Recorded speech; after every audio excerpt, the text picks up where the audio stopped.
Bonsoir, je vous remercie tout d'abord pour votre présence pour cette première conférence Cordoba de l'année 2018-2019. Nous attaquons donc cette année la 11e année de conférence Cordoba. Pour cette nouvelle année d'études, nous avons choisi de traiter des lieux saints, des lieux de culte de chacune des trois religions monothéistes. Pour traiter de l'histoire du temple de ce soir, nous avons donc invité M. Arnaud Serrandour. Arnaud Serrandour, à mes côtés, est donc maître de conférence à l'école pratique des hautes études, dans la section des sciences religieuses, qui dépend donc, qui est à la Sorbonne. Notre invité est membre statutaire du laboratoire d'études sur les monothéismes et enseigne par ailleurs l'araméen à l'Institut catholique à Paris. Sa spécialité est donc l'histoire du judaïsme aux époques grecques et romaines. Ces articles de référence sont très nombreux, aussi bien sur le temple que sur la communauté des Esséniens de Qumran, sur les écrits de la mer Morte, sur les Samaritains et leur temple, détruit au IIe siècle avant l'ère chrétienne, qui sera l'objet de son prochain livre, entre autres, sur les livres d'Esdras, Néhémie, etc. Comme vous l'avez compris, pour cette soirée, Cordoba a choisi pour traiter du temple de Jérusalem, non pas un théologien ou une personnalité du monde religieux, mais un chercheur, un historien, un universitaire spécialiste de l'histoire du judaïsme antique. Comme d'habitude, notre invité, après la conférence, se prêtera au jeu des questions-réponses que vous voudrez bien lui poser. Donc je laisse la parole à M. Arnaud Serrandour. Merci. Alors, le temple de Jérusalem, c'est une institution qui est extrêmement importante, surtout pour la deuxième partie de cet exposé qui donc concerne l'époque, en gros, perse, puisque le temple est, disons, les textes nous disent que le temple a été achevé de bâtir en 515, le deuxième temple. Et donc il a une longue histoire, puisqu'il sera détruit par les Romains en 70 de notre ère. Et c'est dans cette période, entre la période perse et l'époque romaine, que ce temple a pris une importance collective pour l'ensemble du peuple juif, et on verra pourquoi. Pourtant, il existe en deux états, ce temple. Il a été bâti, c'est de notoriété publique et c'est même un peu mythique, par le roi Salomon.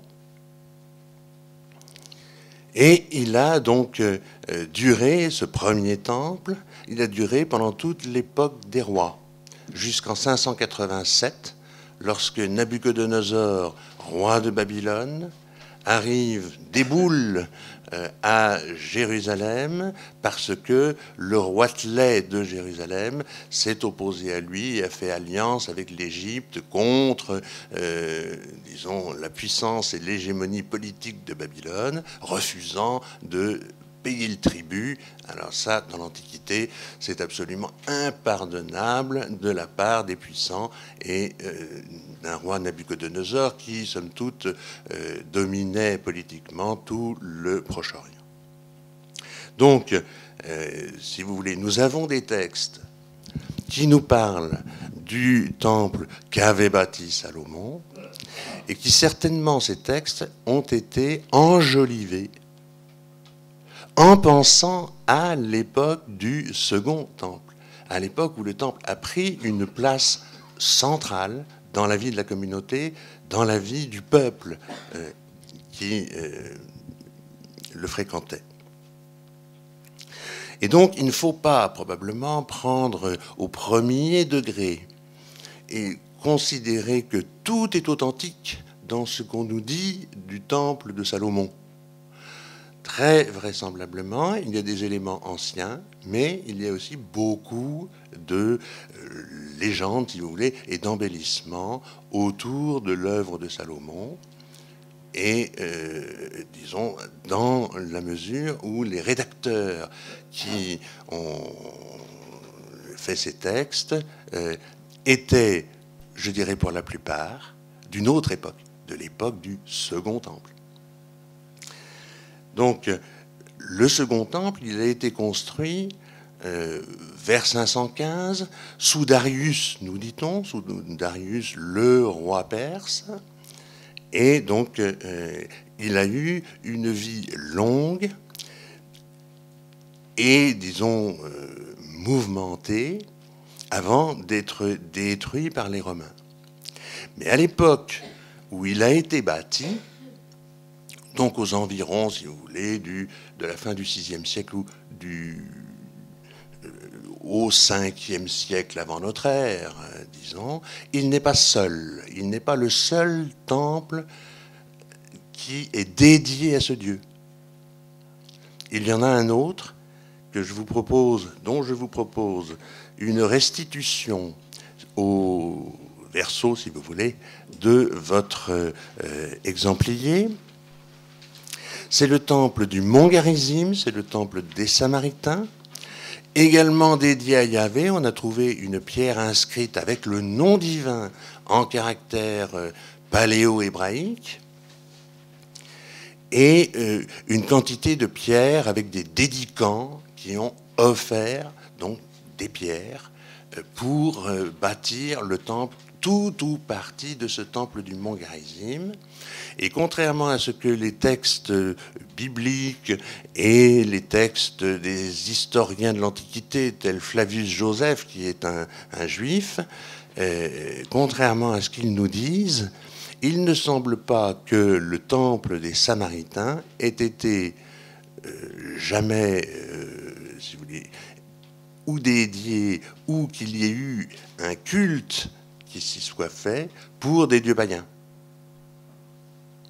L'archéologie montre au contraire une homogénéité avec une grande unité du culte dont un seul nom divin apparaît et aucun vestige particulièrement grec, vous voyez, pour l'époque grecque qui, je vous le rappelle, commence en 330, en gros, avant notre ère, et qui finit avec l'arrivée des Romains en 63. C'est l'envoyé de Rome, Pompée, qui arrive dans la région et qui réduit, d'une part, le royaume d'Antioche,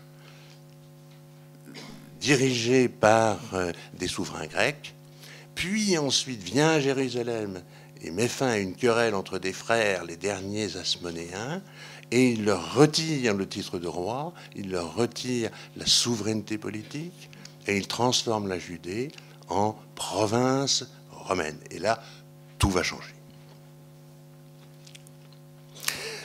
Commençons donc par le temple de Salomon, ou plus exactement par ce que nous disent les textes du temple de Salomon. Si vous regardez votre photocopie du temple de Jérusalem, le temple de Salomon, il est réduit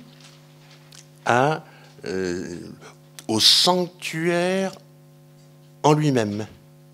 C'est-à-dire, c'est un recoin de tout ce compendium, et c'est celui qui occupe la place centrale dans la deuxième cour, si vous voulez, à gauche. Alors, ce plan que je vous donne est tiré du traité, en particulier du traité Midot de la Mishnah, qui décrit un état du temple de Jérusalem, dont nous savons aujourd'hui que, en fait, il ne décrit pas le temple d'Hérode, alors que la Mishnah est, disons, élaborée bien après Hérode, mais il nous, disons, les traités de la Mishnah, et en particulier Midot, centrés sur le temple, nous rappellent des souvenirs anciens du temple des Asmonéens. C'est-à-dire cette dynastie de prêtres qui prend parfois le titre de roi et qui s'installe en 142 avant notre ère et jusqu'en 63 et un peu après, jusque vers les années 30, où Hérode va se rendre maître du pays en chassant les Asmonéens. Donc voici, si vous voulez, un plan du temple qui est fait sur des textes. En effet, le temple de Jérusalem n'est connu que par des textes. Comme vous le savez, il est impossible de fouiller, donc on ne peut pas contrôler sur le terrain les vestiges archéologiques qui pourraient nous donner une idée plus précise des faits et, disons, des réalités des époques dont nous parlent les textes. Donc vous voyez, d'un côté, nous avons des textes relatifs au temple de Salomon, donc de l'époque royale, qui sont en fait des souvenirs, rédigés, en tout cas pour la dernière rédaction édition, rédigés bien après coup.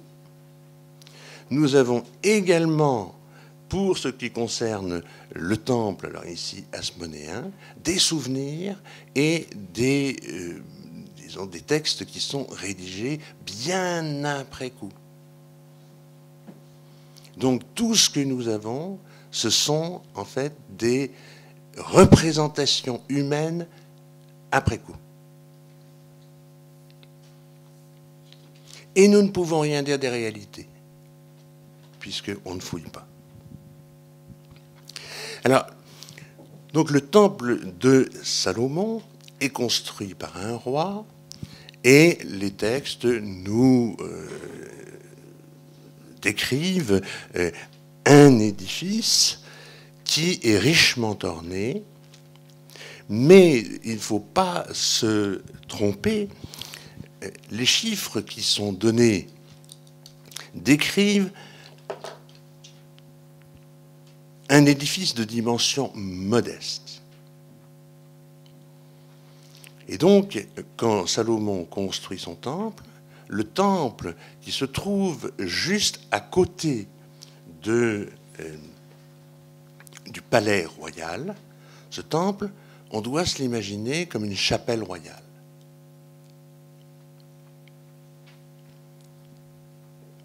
Du point de vue de la topographie, il est très isolé sur le sommet de ce mont que les textes bibliques appellent le mont Moria, et qui va être plus connu ensuite sous le nom de Sion. Le mont Sion. Alors, précision, aujourd'hui, ce que vous voyez à Jérusalem et qui porte le nom du mont Sion s'est déplacé, et s'est déplacé sur la colline occidentale, vers l'ouest. Donc ça n'a plus rien à voir aujourd'hui. Le mont Sion que vous voyez n'est pas du tout le mont du temple. Donc les choses sont un peu compliquées, comme vous voyez. Alors, c'est un temple de modeste dimension, formant un rectangle de 31,50 m sur 10,50 m de large.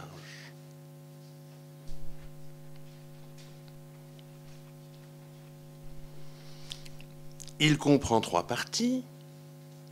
Un oulam, c'est-à-dire une entrée, un vestibule. Un heichal, c'est la pièce centrale de l'édifice. Heichal, donc, c'est un mot sumérien qui voulait dire la grande maison et qui a fini par se spécialiser en hébreu pour vouloir dire une salle de sanctuaire, c'est-à-dire sacrée, sainte, une salle sainte. Et puis, derrière cette salle, vous en avez une autre, toujours fermée, que seul le grand prêtre peut visiter une fois par an, au jour de Kippour, et qui est la pièce où l'on conçoit que la divinité habite, que le Dieu habite. Et les textes relatifs au temple de Salomon nous disent qu'il a un trône, ce Dieu qui y habite. Il a un trône qui est formé d'un coffre, c'est l'arche d'alliance, qui est censé donc contenir les tablettes de l'alliance, donc le décalogue en particulier. Et puis, donc au-dessus, vous avez 2 animaux avec des ailes que l'on appelle les kruvim, donc les chérubins, les kruvim, qui sont des animaux un peu mythiques que l'on peut comparer à certaines représentations. Par exemple, en Mésopotamie, vous voyez, les palais et les temples sont gardés par des griffons. Voilà. Alors il s'agit d'animaux un petit peu de cette nature qui allient à la fois l'animal, éventuellement une représentation humaine, et qui sont, disons, des symboles de puissance et de pouvoir, qui sont tout à fait, disons, l'œuvre d'artisans humains, qui projettent l'idée d'un pouvoir sur un mobilier, disons, sacré. Donc, 3 pièces, ou 2 pièces et demie, si vous voulez, parce que le vestibule n'est qu'une entrée. Et les textes ne nous disent pas si cette maison est pourvue d'une enceinte. C'est à propos du second temple que l'enceinte devient non seulement une caractéristique véritable, et qui va jouer un rôle dans la piété et dans, disons, le fonctionnement. Vous voyez, parce que ce mur sépare l'extérieur profane de l'intérieur sacré, qui doit être matérialisé, et on y associe le peuple pour une liturgie de la parole, si vous voulez, qui accompagne la liturgie sacrificielle des prêtres.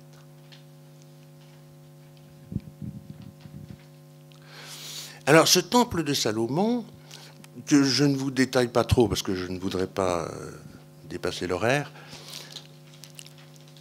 doit être vu comme une chapelle royale.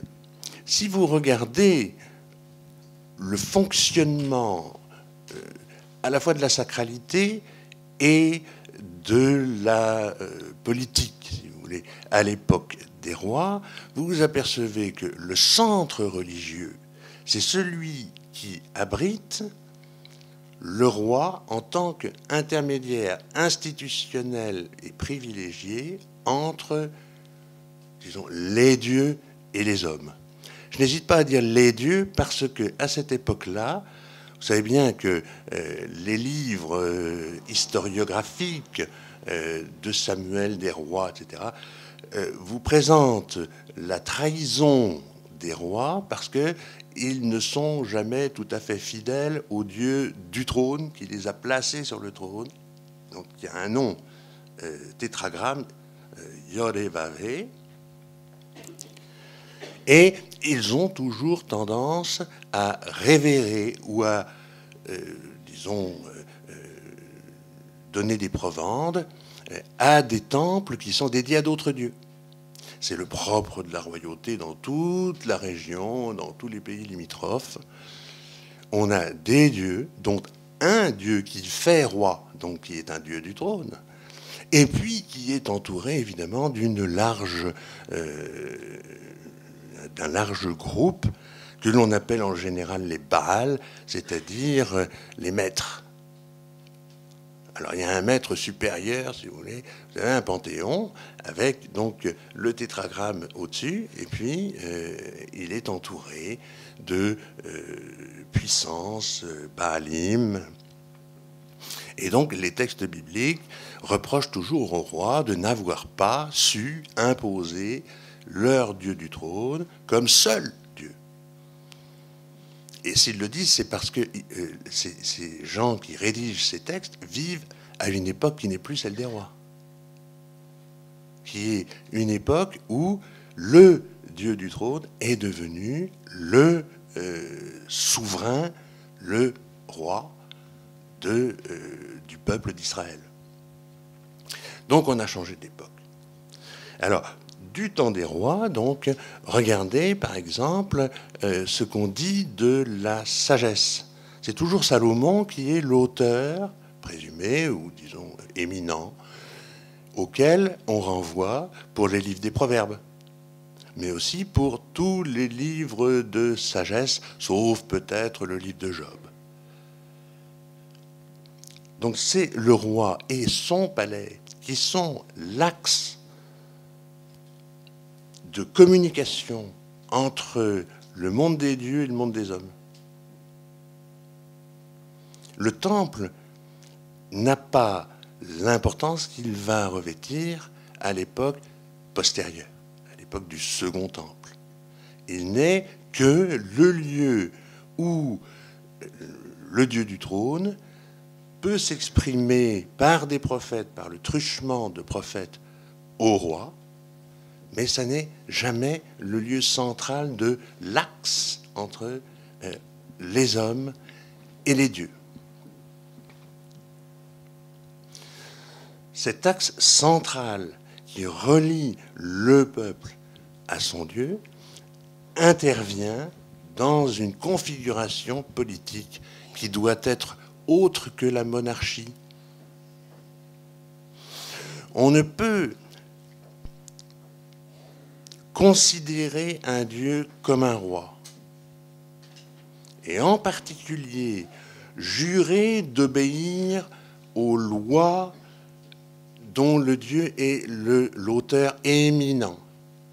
On ne peut jurer d'obéir donc à un Dieu que lorsqu'on n'a plus de roi.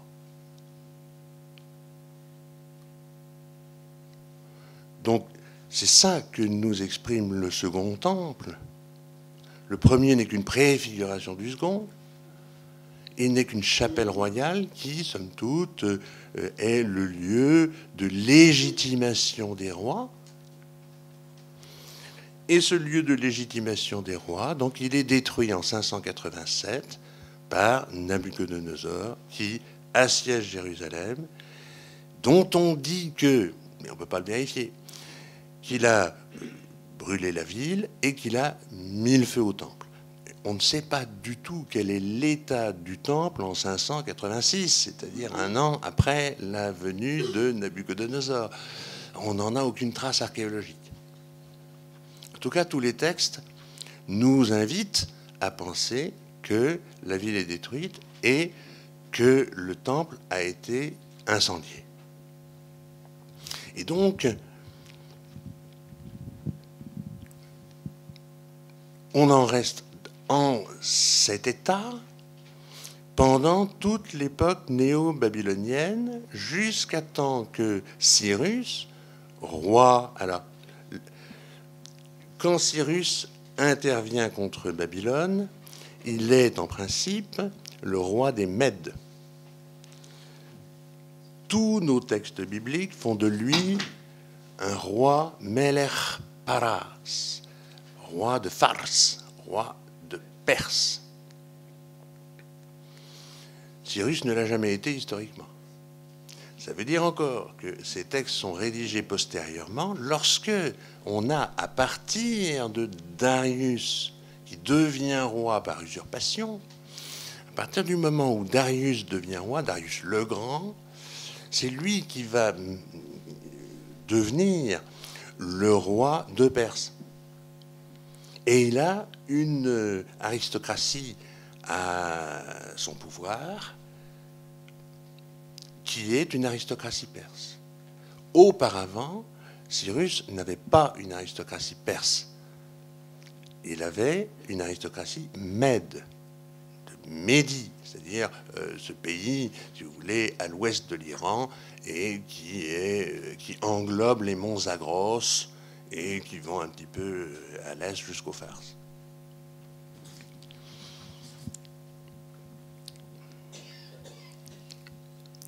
Alors, à l'époque où Cyrus arrive au pouvoir, conquiert Babylone, il s'est rendu maître de tout le Proche-Orient. Et Jérusalem et toute sa région est tombée sous la coupe politique de Cyrus.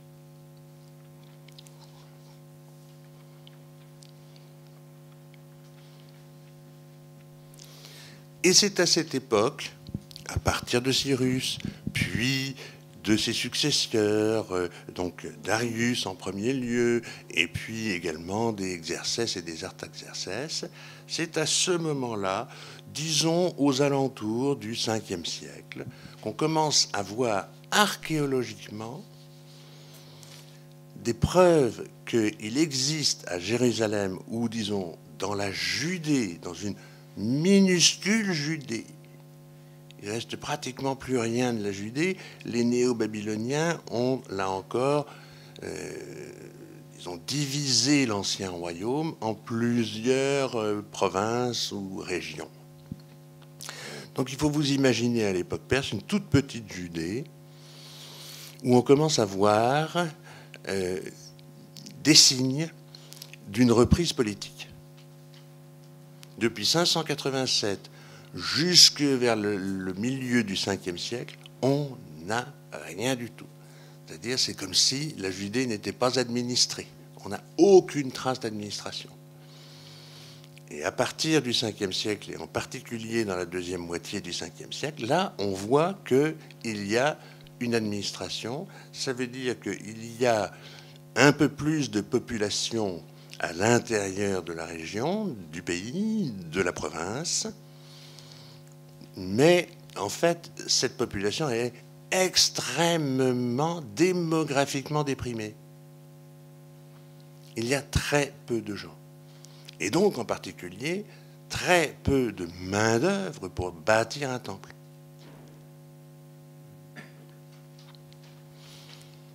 Ça, c'est l'archéologie qui nous montre donc un petit nombre de localités très peu importantes. Les villes sont ruinées et assez vides d'habitants. Simplement, on a, dans cette petite Judée, on a un certain nombre de villages, de localités qui, somme toute, font de la culture vivrière. Alors, même si les textes disent que c'est dès la fin du VIe siècle que le temple a été rebâti, on se demande comment. Donc nos textes, ils sont tous, vous voyez, religieusement orientés, et ils veulent tous, après coup, transposer dans le passé le plus lointain les institutions qui existent après, une fois que la Judée est à peu près, disons, organisée et en nombre. Comme on n'a plus de roi, on est obligé, évidemment, de s'organiser autrement. Et il faut s'organiser non seulement en province, mais il faut s'organiser socialement de sorte qu'on puisse, en tant que, les Grecs appellent ça ethnos, en tant que, disons, un ensemble humain, un groupe humain, tant soit peu homogène, qu'on puisse s'organiser et payer le tribut, et payer les taxes qui sont dues au roi de Perse. Et donc, il faut imaginer un type d'organisation qui soit compatible avec les données politiques. Comme on n'a pas de roi, on n'a qu'un gouverneur. Et donc, c'est là qu'on va s'assujettir volontairement à ces lois d'un Dieu que l'on considère désormais comme le souverain. C'est ce qu'on appelle l'alliance. Et cette alliance, donc, qui est avant tout un régime politique. Mais voyez, quand vous avez un Dieu pour souverain, évidemment, il faut aussi le cultiver, ce Dieu, c'est-à-dire lui apporter un culte et organiser un culte que l'on va appeler communautaire, si vous voulez. La même chose se constate en Samarie. On s'organise de la même manière, avec un temple. Alors, le temple de Samarie, donc sur votre verso de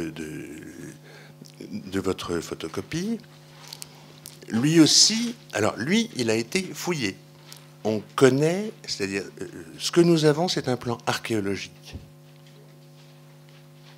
Donc nous sommes sûrs que, à une certaine époque, on a, vous voyez, un temple qui est un grand temple. Ça n'est pas le premier.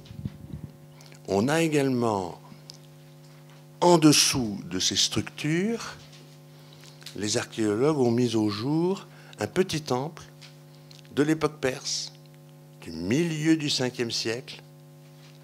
Ah, donc vous voyez, alors, en Samarie et en Judée, on a construit 2 temples sensiblement à la même époque.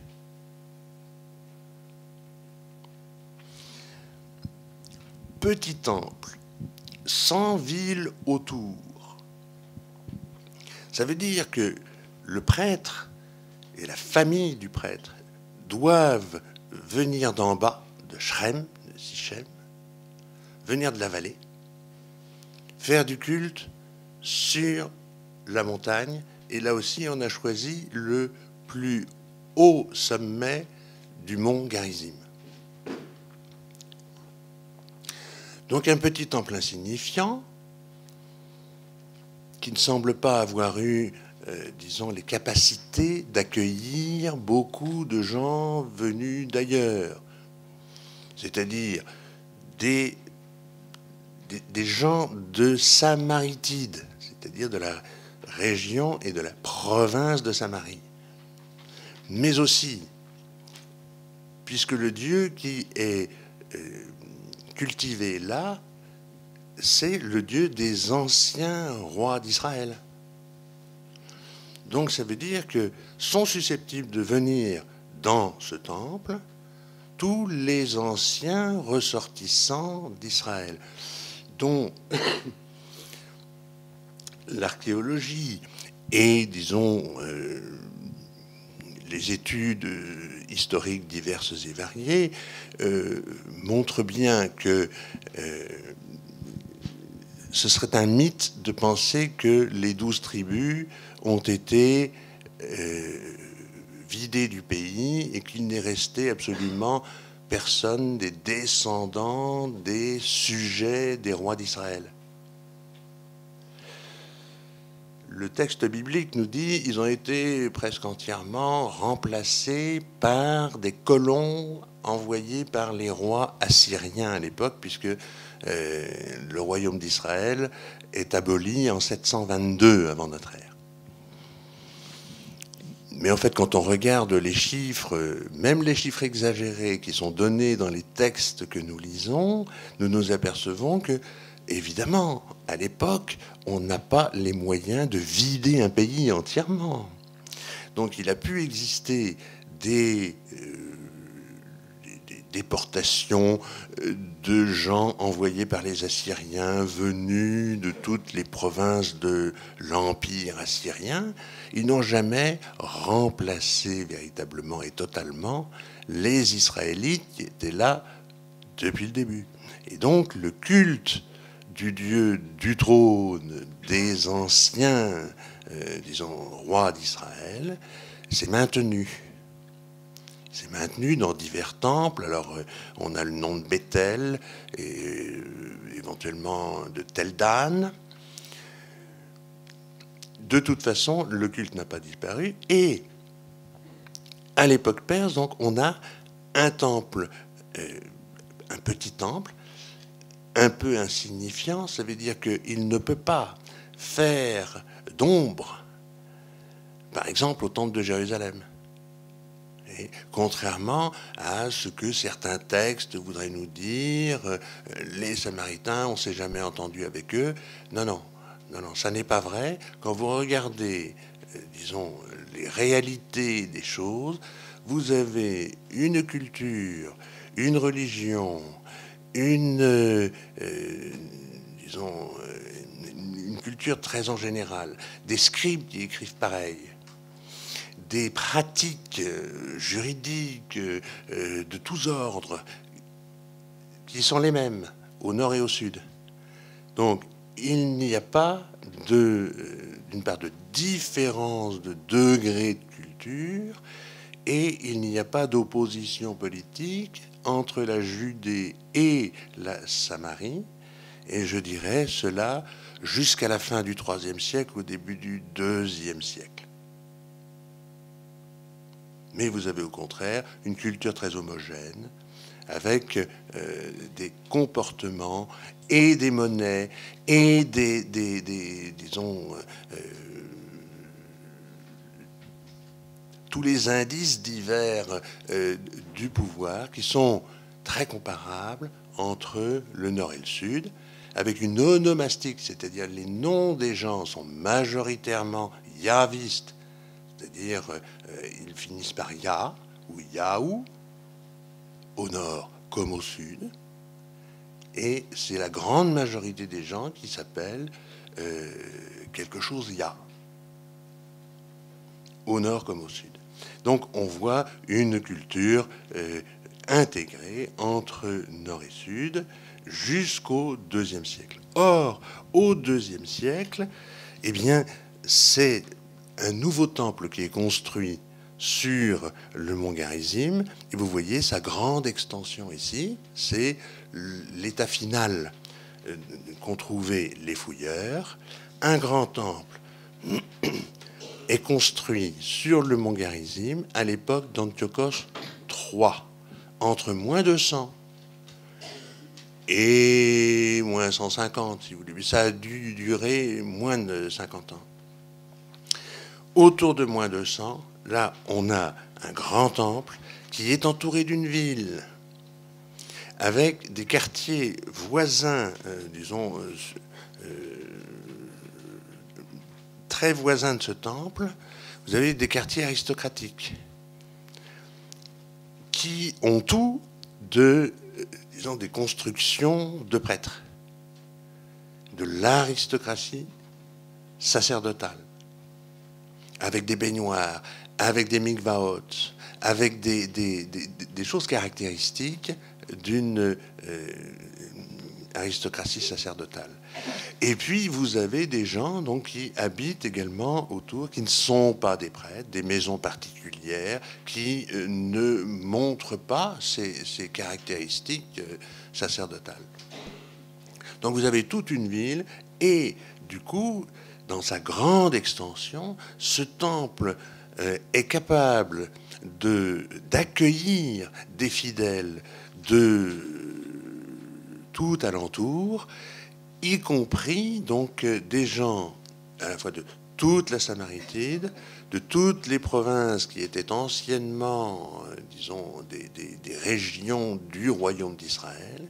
Et nous avons la preuve, disons, épigraphique, c'est-à-dire on a retrouvé une pierre inscrite qui, dans l'île de Délos, qui lit « Nous sommes », alors tout ça en grec, nous sommes au IIe siècle avant notre ère, donc vous voyez, l'hellénisme a fait des progrès, et il est dit « Nous sommes les Israélitai qui payons notre écho au temple de Har Garizim ». Donc c'est le fameux mont Garizim, écrit comme ça le restera dans toute la tradition samaritaine après coup. Aujourd'hui encore, on écrit Har Garizim en un seul mot. Donc on voit des caractéristiques locales du coup qui montrent bien qu'il y a non seulement des Samaritains restés dans le pays qui viennent dans ce temple, mais également des Samaritains de diaspora qui payent des sacrifices dans ce temple. Et donc, on a là un temple qui, ayant augmenté, pouvant accueillir non seulement des fidèles, mais aussi peut-être plusieurs familles sacerdotales, Ça, c'est un temple qui est susceptible de faire de l'ombre à celui de Jérusalem. Il faut donc compter que c'est à partir d'Antiochus III, mais surtout de ses successeurs, et en particulier d'Antiochos IV, qui a laissé les souvenirs que nous avons de persécuteurs, au moins des Juifs, mais Flavius Joseph nous dit qu'il a persécuté les Samaritains et les Juifs, et il nous dit que les Samaritains, à cette époque-là, bon, nous sommes dans les années 160, les Samaritains à cette époque-là se seraient désolidarisés des Juifs, alors que, nous dit le deuxième livre des Maccabées, ils étaient une seule famille, Togénos, un seul peuple. Et ce que nous dit exactement la Torah. Nous sommes un seul peuple. Donc vous voyez, on reste un seul peuple jusqu'à ce que les souverains grecs, jouant des bisbilles entre aristocratie ou entre gens d'une même famille, puisque les prêtres du mont Garizim se présentent comme des fils d'Aaron, comme, des descendants d'Aaron. De la même manière qu'à Jérusalem, on se présente comme aaronide, voire sadocide, bon, avec, des petits problèmes généalogiques, car Sadoc n'était probablement pas aaronide d'abord, mais, vous voyez, on se présente comme des cousins. Et c'est la manière grecque des Séleucides d'Antioche de diviser pour mieux régner. On en a des exemples à Jérusalem, où certaines familles sacerdotales sont promues contre le grand prêtre. Et puis on en a des exemples donc dans cette concurrence de plus en plus féroce entre le temple du mont Garizim et le temple de Jérusalem. C'est à l'époque de, dans les années 160, 110, 100, 260 à 100, là, on voit que la tension monte entre des familles sacerdotales, chefs de deux temples qui sont devenus concurrents, alors qu'avant ils n'étaient pas, ils ne pouvaient pas l'être, ils n'avaient pas la taille pour, ils n'avaient pas le pouvoir, ils n'avaient pas la puissance. Donc, à partir du moment où on n'a plus de roi, l'organisation civique et disons, politico-religieuse change et le temple, cette fois, va devenir le centre de toute la communauté. Puisque cette communauté, elle est en fait régie par ces lois d'alliance que je vous ai décrites, c'est-à-dire on jure périodiquement d'obéir et donc de devenir sujet du Dieu, auteur éminent des lois. Donc ça, c'est un type d'organisation. Du coup, le Dieu est représenté sur la terre non plus par un roi, qui était donc l'institution centrale, mais par des prêtres. Par des prêtres auxquels ils sont consacrés. Et du coup, l'ensemble de la population qui jure d'obéir à des lois mises sous l'autorité suprême d'un Dieu doit devenir une communauté de prêtres, c'est-à-dire Mamlechet Kohanim, comme le dit le livre de l'Exode. Alors, on ne devient Mamlechet Kohanim que lorsque on n'a plus de roi. Vous voyez ? Sinon, ça ne marche pas. Le judaïsme, c'est un type d'organisation religieuse qui est faite pour compenser l'absence de roi. On comprend que lorsque Hérode succédera, alors, comme client de Rome, il succédera à des prêtres qui avaient pris le titre de roi, du moins de temps à autre. On comprend que Hérode le laïc arrive devant une impasse, puisque Hérode, il est dans son rôle quand il nomme les grands prêtres. Du coup, il nomme les grands prêtres. Alors, on se souvient, par exemple, les textes nous disent, quand Salomon arrive, il se débarrasse du prêtre en chef de son père David, et puis il le remplace par Sadoc. Le roi a toujours cette possibilité, disons, de rejeter, limos en hébreu, rejeter tel ou tel membre d'une famille sacerdotale, tel ou tel membre, disons, du clergé d'un temple. Donc, Hérode peut parfaitement mettre son beau-fils et puis ensuite le remplacer par un autre. Il est, disons, dans le rôle des rois, partout. Que ce soit des rois locaux, disons, sémitiques de tout temps, que ce soit des rois grecs, qui, eux aussi, disposent de leur personnel sacerdotal qu'ils nomment. Et donc, le personnel sacerdotal est toujours responsable devant le roi. Donc Hérode ne peut pas lui jeter la pierre. Simplement, alors, le fait de, somme toute, de constater ou de faire apparaître que les grands prêtres ne sont plus ni héréditaires, ni, disons, ce n'est plus une fonction viagère. Et vous avez des tas de grands prêtres qui ne sont plus grands prêtres, comme Caïphe, etc. Alors, du coup, là, on comprend que le système se grippe et que c'est plus du judaïsme, ça.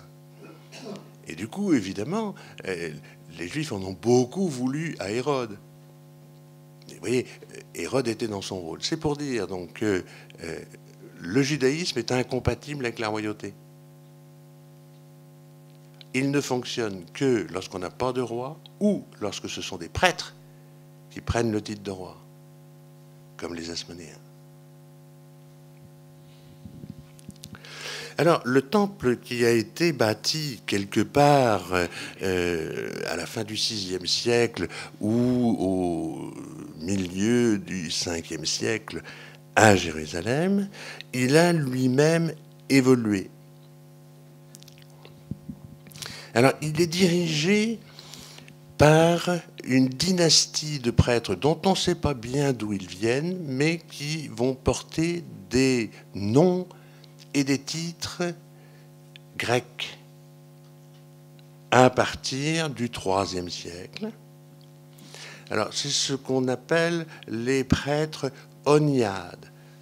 Ils sont tous descendants d'un certain Onias, et ils portent tous les noms de Onias, qui est un nom d'origine incertaine, mais en tout cas décliné à la grecque.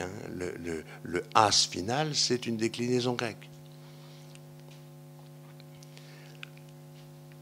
Et puis la seconde génération, c'est Shimon. Là, c'est sémitique, c'est hébreu. Alors c'est Onias Simon, Onias Simon, Onias Simon. Et ces grands prêtres, donc oniades, vont vers, si vous voulez, moins de 100, au moment où Antiochos III arrive dans la région et se rend maître de la région, remplaçant les Lagides d'Égypte, c'est-à-dire les Ptolémées, qui étaient les maîtres les maîtres politiques sur toute la région de Jérusalem, entre, en gros, 300 et 200. Alors, les Séleucides remplaçant les Lagides ou les Ptolémées, comme, disons, autorité de tutelle. Alors, à ce moment-là, donc, les Oniades en arrivent au point de constituer une collection d'écritures. Et ils appellent ça écriture. C'est, disons, le livre de Ben Sira, qui n'est pas rentré dans le canon hébraïque, mais que les chrétiens ont conservé dans une traduction en grec, et dont on a trouvé des originaux hébraïques nombreux. Donc ça veut dire que le livre de Ben Sira a été lu, transmis, et était regardé comme un texte important dans certaines communautés, au moins, disons, à l'époque grecque, pendant tout le IIe siècle, mais aussi on en a retrouvé du 1er siècle avant notre ère et du 1er siècle de notre ère. Donc on voit un texte qui a circulé largement et qui a été reçu, non pas comme écriture, mais comme un texte important, intéressant. Ce livre de Ben Sira, c'est d'abord et avant tout de la littérature sapientiale, c'est-à-dire de sagesse. Cette fois, c'est une sagesse qui ne vient pas du temple, qui ne vient pas du palais, pardonnez-moi, qui ne vient plus du palais, elle vient du temple. Et elle dit toujours, la véritable sagesse, c'est Yirat Adonai, c'est la crainte de Dieu. Et Ben Sira, donc, après un long développement de sentences de sagesse, de philosophie religieuse, si vous voulez, dont on voit qu'il est certainement un notable de Jérusalem, proche du temple, sinon même prêtre, et qu'il partage certains repas, en tout cas des symposia, c'est-à-dire des banquets où on boit. Et il les partage avec des Grecs. Et donc, sa pensée religieuse, elle est, je dirais, un mélange de culture grecque, quand il s'agit de présenter la sagesse, et en même temps de culture hébraïque, locale, et donc il met en garde ses compatriotes et ses contemporains contre un excès, c'est-à-dire, somme toute, soyez intégrés dans votre monde, mais ne soyez pas assimilés. Et donc, à la fin de son long livre, il a un épilogue dans lequel, disons qu'il conçoit comme un éloge des pères, qui est très grec comme, disons, littérature et genre littéraire, et comme, disons, type de culture. Alors, il chante la louange de tous les ancêtres, à commencer, peut-être pas par Adam, mais en tout cas, Abraham est en bonne place, etc. Et donc, tant qu'il fait ses éloges, on peut suivre la collection scripturaire qu'il utilise. Pas toujours dans les détails qu'on souhaiterait, mais en tout cas, on voit que à l'époque, disons, vers moins de 100, on a une un ensemble scripturaire qui contient les lois de Moïse, qui contient tous les prophètes, Isaïe, Jérémie, Ézéchiel, les 12, qu'il appelle comme ça, les 12. Et également un certain nombre, évidemment, d'ouvrages sapientiaux, c'est-à-dire d'ouvrages de sagesse. Alors, bien sûr, les textes dits de Salomon, mais aussi donc, un certain nombre d'autres, où on voit que la sagesse est au temple et non plus au palais. Alors, ces écritures sont certainement gardées au temple. Du moins un exemplaire, et l'exemplaire, disons, de référence, est gardé au temple. Ça veut dire que donc, les prêtres sont non seulement les gardiens, disons, du culte, ils font des sacrifices, et c'est à cette époque que se mettent en place des liturgies régulières, avec probablement des sacrifices quotidiens. Et puis, probablement, le Shabbat a une valeur particulière, donc il y a des rites spéciaux pour le jour du Shabbat et les jours de fête ordinaires et extraordinaires. Et puis, donc, on voit que Ben Sirach, par exemple, mais aussi un certain nombre d'autres auteurs, ont à cœur de faire passer les lois de Moïse au-delà des murs du temple. Donc, les prêtres sont, à cette époque-là, au moins fin IIIe siècle, début IIe siècle, ils sont des enseignants. Ils ont la Torah, que j'entends au sens des traducteurs grecs, qui n'appellent pas la Torah la loi, mais qui appellent la Torah l'instruction. Et on voit donc, avec cette dynastie oniade, on voit un enseignement et que les prêtres sont d'abord, peut-être pas d'abord, mais ils sont et sacrificateurs et enseignants.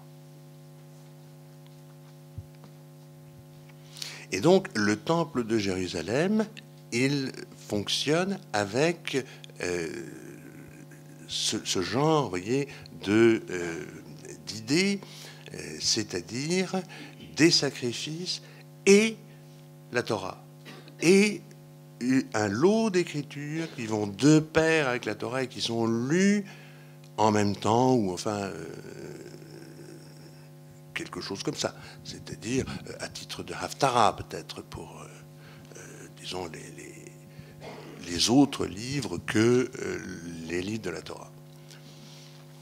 Et donc on voit que se met en place tout un système d'organisation avec, par conséquent, donc un peuple qui est supposé assister au culte. Alors, comment ça se présente? Sur le plan matériel, le plan du second temple que je vous propose ici, vous devez le voir donc comme un état final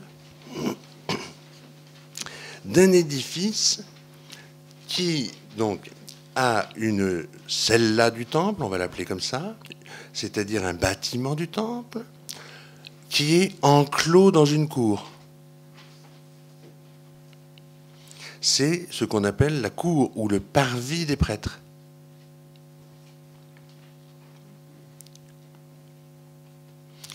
Et puis, à l'origine, vous avez un mur d'enceinte qui est un mur fort, un gros mur, qui a au moins une porte qui est à l'est. Alors, si vous voulez, en gros, à la place de la porte de Nicanor, vous avez un mur dont les prophètes nous parlent en nous disant que c'est le mur de défense du temple. Il faut absolument qu'il tienne, parce qu'on se souvient que Nabuchodonosor est rentré dans le temple malgré le mur. Donc, le mur, disons, en tant que fortification, est tout à fait valorisé par les textes. Mais en même temps, non moins importante est la porte. Une porte qu'on peut ouvrir et fermer. Alors, chaque fois qu'on fait du culte, on ouvre la porte et on convie le peuple. Alors, qui convie le peuple? Manifestement, ce sont les anciens, et le livre de Néhémie nous montre bien que le gouverneur doit prêter main forte également, et donc convoquer et assurer l'acheminement de tous les gens de la province, voire de diaspora, car au IIIe siècle et au IIe siècle, on a évidemment une grande diaspora, et en Égypte et en Babylonie. Et donc, on convie tout le monde. Alors, ce qu'on vous met ici sous le nom de cour des femmes était à l'origine un rechov, une place. Une place.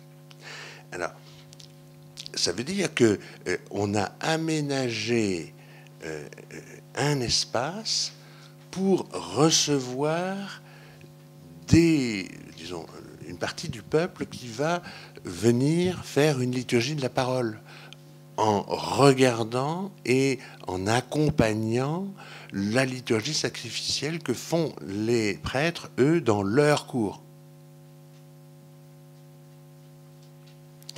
Et puis cette place, donc, a été remplacée par une cour, c'est-à-dire un parvis. Alors, pour faire un parvis autour du temple de Jérusalem, eh bien, il a fallu faire des travaux absolument considérables. Il a fallu faire un podium qui soutienne la cour, et donc il y a un agrandissement assez conséquent du mont du Temple, qui, vous voyez, a une carapace, somme toute. Alors, comme on voit aujourd'hui, sauf qu'aujourd'hui, ce qu'on voit, c'est le podium qui a été, disons, encore agrandi, en particulier dans sa longueur, par Hérode. Mais Hérode n'était pas le premier à, disons, agrandir le podium du temple et agrandir les surfaces autour du temple. Alors, à partir, disons, des Asmonéens, c'est-à-dire entre 140 et 63 avant notre ère, et en particulier sous les premiers Asmonéens, on sait que Simon, mais surtout Jean Hircan, et puis évidemment Alexandre Jeannet, qui vient au début du 1er siècle avant notre ère, Alexandre Jeannet, il a non seulement conquis beaucoup de terrain dans le Levant Sud, mais également il a fait des travaux de construction autour du temple. Et donc, on se retrouve avec un temple très agrandi sur une colline qui n'a plus le même aspect qu'elle avait en temps. Vous voyez. Alors, à l'extérieur de ce parvis des prêtres, on fait de la liturgie, je vous ai parlé de liturgie de parole, mais on fait aussi des lectures. Des lectures, par exemple, si vous lisez le livre de Jérémie, vous allez vous apercevoir qu'il a dicté son livre, par deux fois dit-il, ou dit le livre, mais il a dicté son livre à un secrétaire ou un notaire, et il lui a dit, tu liras ce texte parce que moi je ne pourrai pas. Tu le liras à ma place, aux oreilles de tout le peuple, et on voit ce que fait, disons, le texte décrit, mais il faut le comprendre, il décrit ce que fait Baruch, donc Baruch, le secrétaire de Jérémie. Alors, Baruch, il monte à l'étage de la porte de l'ouest, non, de l'est, pardon, la porte orientale du temple. Il monte à l'étage. Alors, il faut vous imaginer donc une porte fortifiée, à mur fortifié, porte fortifiée. Donc, c'est un porche. C'est plus une simple porte. Hein. C'est toute la différence entre sha'ar en hébreu, donc le porche, et delet, un simple oui. Donc, il monte au premier étage d'une porte fortifiée sha'ar, et donc il crie, kara, il a lu à haute voix, à très haute voix, il n'avait pas encore de haut-parleur, hein, et donc il lit le texte de Jérémie à un peuple assemblé à ses pieds, en bas.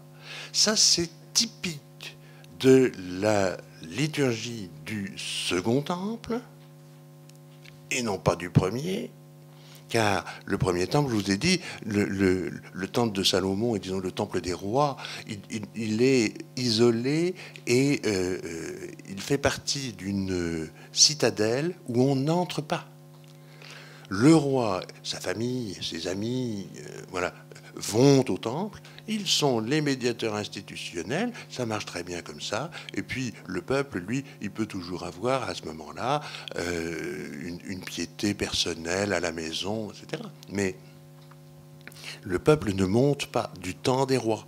Le peuple n'a pas accès au temple parce qu'il n'y a pas la place. Donc quand on vous parle de liturgie communautaire avec, disons, des gens qui sont assemblés avec un mur fortifié et une porte fortifiée au premier étage de laquelle s'expriment des orateurs, vous êtes au second temple. Et vous êtes, disons, dans un contexte historique où vous avez de la place pour, disons, pour que les gens puissent se tenir debout.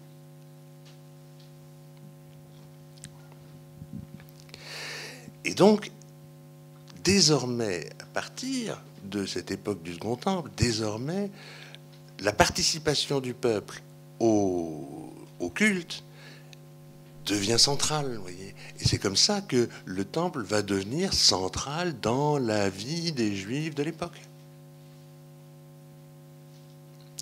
Naturellement aussi, le peuple peut venir et est invité à venir faire des vœux.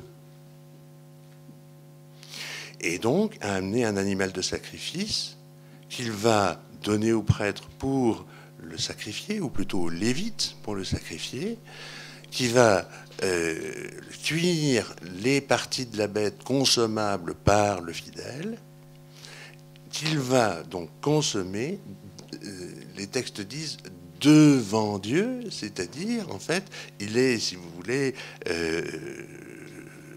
juste devant le portail du porche, le portail de la cella du temple. Et donc il est devant son Dieu. Et donc c'est dans les années, disons, les dernières monnaies retrouvées sur le site du temple du Mont Gerizim datent de 111-110. Donc Jean Hircan a détruit le temple du Mont Gerizim peu après 110. On ne sait pas exactement quand encore, mais peu après 110. Et à ce moment-là, donc, il a pour intention, non pas de supprimer les Samaritains, mais il a pour intention que les Samaritains viennent en pèlerinage au temple de Jérusalem. Et ça se vérifie sur le terrain. Et puis, évidemment, ça ne marche pas, parce que les Samaritains, fâchés et dégoûtés, vont développer leur propre tradition de lecture, et vous voyez, sur un texte commun, le Pentateuque, tradition de lecture, et puis également, alors, ils font ce qu'on appelle les ajouts sectaires. En fait, c'est un mauvais vocabulaire, vous voyez, mais ce sont des ajouts qu'ils font, en particulier le 10e commandement, du décalogue, où ils disent c'est au Mont Garizim qu'on doit faire du culte. Donc est-ce qu'on a une idée de la taille de la population de Jérusalem au moment de la destruction du temple? Et deuxième question, à quoi correspond le mur des lamentations actuel? Tout le problème, c'est que les archéologues sont obligés d'employer, disons, des coefficients. Alors, la manière de faire habituelle, c'est vous avez une ville d'une certaine surface et vous multipliez par le coefficient, par exemple, ça dépend si vous prenez 3 habitants, 4 habitants, 10 habitants par maison. Donc, évidemment, là, les chiffres aussi, mais de toute façon, on considère que Jérusalem est une grande ville à l'époque d'Hérode. Au début de la première révolte juive, Jérusalem est une grande ville, et son temple est l'un des plus grands du monde romain, si vous voulez, et sa population est très importante. Alors, cela dit, ajouté au problème de la chiffrer, le fait que vous avez des fêtes de pèlerinage qui vont jusqu'à doubler, tripler la population. Donc, voilà, c'est tout à fait difficile. Donc, je ne veux pas vous donner un chiffre trop précis, mais en tout cas, c'est certainement des centaines de milliers. Alors, la deuxième question, c'était... Le mur des lamentations. Le mur des lamentations. Alors, le mur des lamentations, il correspond au mur, donc, au podium d'Hérode. Et vous êtes à quoi? Peut-être 30 mètres au-dessus du rocher. Et donc vous n'avez qu'une section, disons le haut du mur. Le haut du mur du podium, sur lequel il faut vous imaginer, donc des constructions, des enfilades de colonnes, etc. Il y a une basilique, c'est-à-dire une basilica, dans un coin, qui occupe une belle surface, et puis donc le temple en gros au centre. Oui, vous avez dit lors de votre exposé remarquable qu'on ne pouvait pas fouiller. On ne devait pas fouiller. C'était interdit. Et pourquoi? Et c'est des causes physiques ou politiques ou... Politiquement, on n'a pas le droit de fouiller. Parce que le lieu appartient, alors on ne sait même plus à qui d'ailleurs, parce que, mais enfin en tout cas, il n'appartient pas aux Juifs. Il a appartenu en tout cas au roi de Jordanie. Il est confié à un certain nombre d'institutions, le WAC, et si vous fouillez, c'est la guerre. Donc, alors, c'est la guerre. Et puis, côté israélien, si vous voulez, ce serait l'occasion de manifestations extrêmement dangereuses pour la construction du troisième temple. Bref, vous avez une situation inextricable et il ne faut surtout pas fouiller. Mais n'oubliez pas qu'on a percé, disons, à l'extérieur du mur, mais en prolongation du mur des lamentations ou du mur du côte de la Maraville, les Israéliens ont fait un boyau qui va jusque, disons, à l'extrémité du podium du temple, dont on s'aperçoit d'ailleurs, dont on s'est aperçu qu'il n'avait jamais été fini. Hérode a commencé, il n'a pas fini. Même Agrippa, après lui, n'a pas pu finir. Bref, donc, il y a eu des tas de travaux. Alors, le percement de ce tunnel, aujourd'hui c'est un tunnel qui permet de voir le mur un peu plus loin que le mur des Lamentations. Ça a failli déjà faire la révolution, parce que vous êtes en plein quartier arabe. Et donc, les gens se sont affolés. Ils ont dit, mais enfin, c'est pas possible. Alors, finalement, bon, ça a été rendu public, ça a été ouvert au public, etc. Mais rien que cet événement-là montre bien que, politiquement, c'est de la poudre.